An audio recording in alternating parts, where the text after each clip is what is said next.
দর্শক, পূর্ণশক্তির পাকিস্তানকে তাদের নিজেদের মাটিতে প্রথমবারের মতো টেস্টে হারিয়েছে বাংলাদেশ, এবং সেটা 10 উইকেটের বিশাল ব্যবধানে। বাংলাদেশের এমন দুর্দান্ত জয়ে বাংলাদেশের বন্দনায় বিশ্ব মেতে থাকলেও পাকিস্তানি ক্রিকেটারদেরকে সহ্য করতে হচ্ছে প্রশ্নবাণ। বিশেষ করে পাকিস্তানি সাবেক ক্রিকেট খেলোয়াড়েরা রীতিমতো রাগে ফুঁসছেন বর্তমান খেলোয়াড়দের উপর। তাদের মধ্যে একজন হলেন পাকিস্তানের সাবেক ক্রিকেটার এবং উইকেটরক্ষক কামরান আকমল। তার YouTube channel catch and bat with Kamran Akmal নামক চ্যানেলে তিনি এসে তার যত রাগ আছে সব উগরে দিয়েছেন। তিনি সকল ক্রিকেটারকে, পাশাপাশি ম্যানেজমেন্টকেও দায়ী করেছেন এ ব্যাপারে।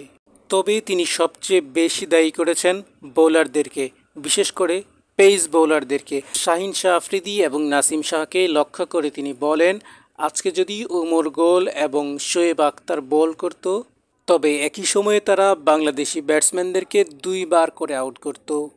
এবং তিনি বলেন, পাকিস্তানে একমাত্র থাকার মতো ছিল শুধুই ক্রিকেট, এবং ক্রিকেটটাকে এখন একেবারে দাফন করা হয়েছে।